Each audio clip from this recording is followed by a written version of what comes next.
Very good afternoon to all. Again, we are here with the experiment number 3, that is the speed control methods of the 3-phase spherical induction motor. So now, as basically we know that induction motor, whenever we change the supply voltage, then motor speed will get changed. So that practical today we are going to perform practically. So in theoretically we had seen as if our voltage is going to change. Okay, at that time our speed is going to change. So the diagram for this, circuit diagram for this, here we can see as we know that torque is directly proportional to the K into V square. Okay, so already we know that the torque and voltage relation of torque and speed is there. Second thing that we know that maximum slip which will occurs at R square divided by under bracket we can say under square root R square plus XL square. Okay, so with that note we can calculate the voltage, frequency, current, speed, and whatever the synchronous speed is there. So we know that if we change the applied voltage, then our motor torque will also change. And if as per the speed torque characteristics of induction motor for different voltages, that is we know that if there is no load and on the motor, and if we change the voltage, then also one motor will show some deflection in speed. So that we will see. So first whatever the diagram is there, that we will understand first. So in that circuit diagram you can see simply 3-phase supply is given to the variac, that is the auto transformer. With the help of this auto transformer we are varying voltage. This method is also known as a stator voltage control method, and to measure the voltage whatever we are applying, for that purpose we are applying one voltmeter across the 3-phase auto transformer. Any 2 phases we can choose, and across that 2 phases we can apply the voltmeter. Then ammeter is connected in series with any phase. We can connect at any phase, but here I had connected to the R phase, and the supply is given to the 3-phase induction motor. This is very simple, practical. The only thing that is the stator voltage control. Now what are the various steps are here? First thing we should keep in mind that our rheostat, whatever the auto transformer is, that it should be at anti-clockwise direction topmost. Second thing, there will be no load. There will not be any load on our induction motor. Okay, our motor should be free to run. So first, what we will do, we will start the mains. We will switch on the mains. First, we will switch the mains. Then we will rotate our transformer's dimmer, and we will increase the voltage. Okay, so first we will increase the voltage.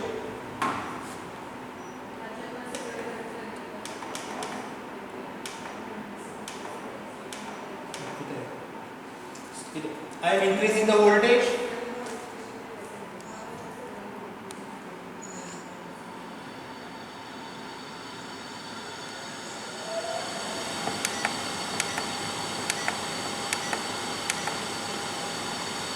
So here you can see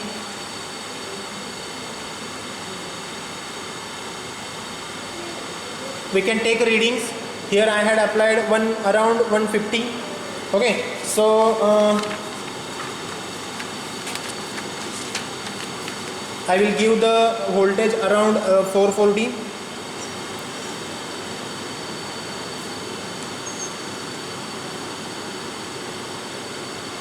Okay, for now I will give the voltage at to just a minute.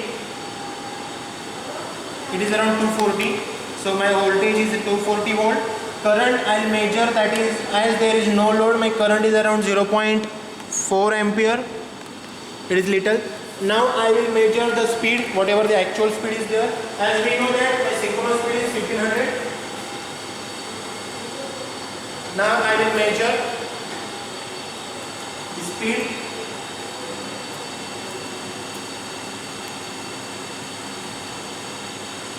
Yes, it is around 1495. So my actual speed is 1495 and my synchronous speed is 1500. So that is the readings. You can see here, that is the reading. Voltage 240 volt I had given, the current 0.4 ampere, the speed is 1495, and my synchronous speed is 1500. Okay. Now second thing, we will apply some load. What we will do? We will apply some load and then again we will take the readings. Okay, so that means here you can check if I'll reduce the voltage now. I'll reduce the voltage. See here, I had reduced the voltage to the 100. I had reduced my voltage to the 100, around 110. Okay, I had reduced my voltage around 115, 110. Okay, so now we will check the speed.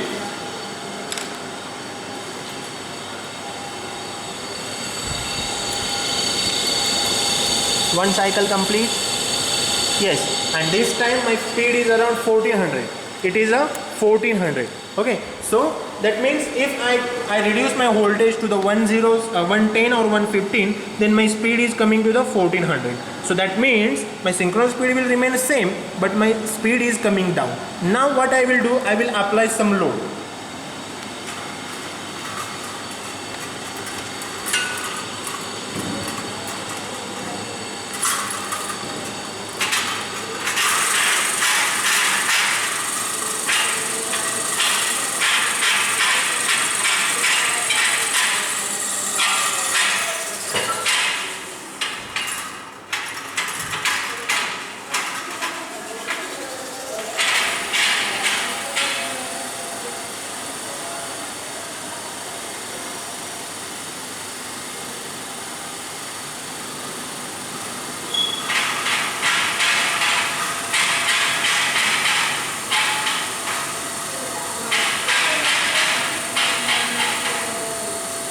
Now I have applied load.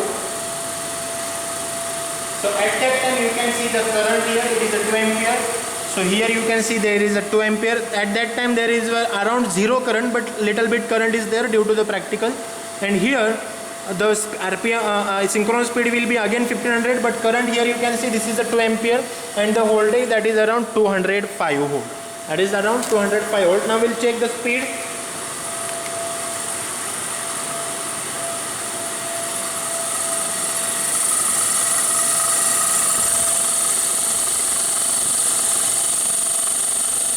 See, now at same voltage speed is around 1450. That is around 1450. Okay. That means the same voltage we are applying at no load and with load, but our speed is coming down. Means what?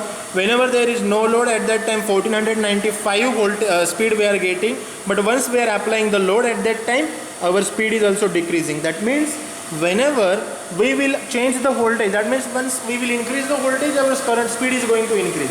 But if we are applying the load, once we will apply the load, at that time our speed will come to the down. So that is the practical number 3.